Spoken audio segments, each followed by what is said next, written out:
What's up guys, ayan ay samahan nyo na naman ako dito sa bukid. At dito sa ating panibagong araw, panibagong vlog na naman. Ayan, ay pupunta tayo sa ating mga baka. At may kinuha na pala akong pagkain nila mga idol kahapon. Kaya hindi na tayo mahirapan na pumunta pa sa maisan ni Bianan kasi basang basa yung mais niya. Kaya kumuha na tayo kahapon para hindi na tayo mabasa. At bubuhatin na lang natin yung kinuha na ating pagkain ng ating mga baka. Kaya let's go!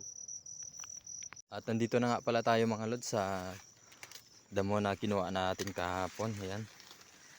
Bali magaan na lang pala siyang buhatin kasi kahapon natin kinuha at maga naman yung damo at saka yung ligaw na mais. Ayan. Kinuha natin dun kila Binan.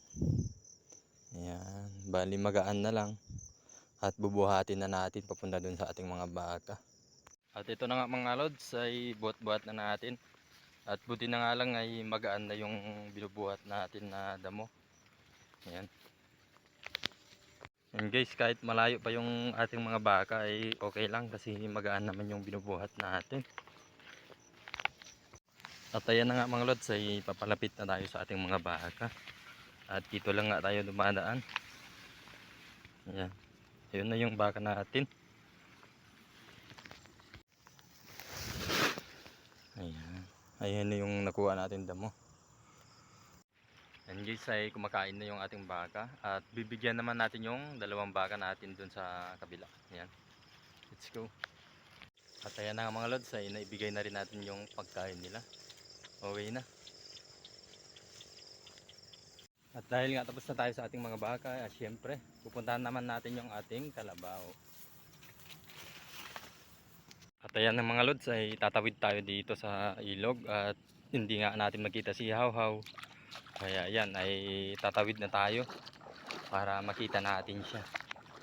Ayan nga mga lods ay lumabas siya. Hindi pa tayo nakakalapit pero lumabas na yung ating kalabaw. Guys ay nandito na tayo sa ating kalabaw. Yan, at okay naman yung kanyang tali. At hindi ko na pala siya nilipat kahapon dahil nga napulupot yung kanyang tali at hindi siya masyadong nakakain dito. Kaya nilipat ko ulit siya. At hindi na nga natin nilipat dun sa kabila. Dito na lang din para kahit paano ay makakain siya. Kaya okay na. At busog naman na siya ngayon mga idol kasi hindi na natin siya nilipat dun sa kabila. At dahil okay naman na yung ating kalabaw, syempre tatawid na tayo dun sa kabila mga lods. At dahil nga tapos na tayo sa gawaing bukid na naman sa ating mga baka at saka kalabaw ay syempre uwi na tayo. At maraming salamat na naman sa inyo mga idol sa inyong suporta at sa inyong panonood. At God bless po sa inyo. Thanks for watching mga lods.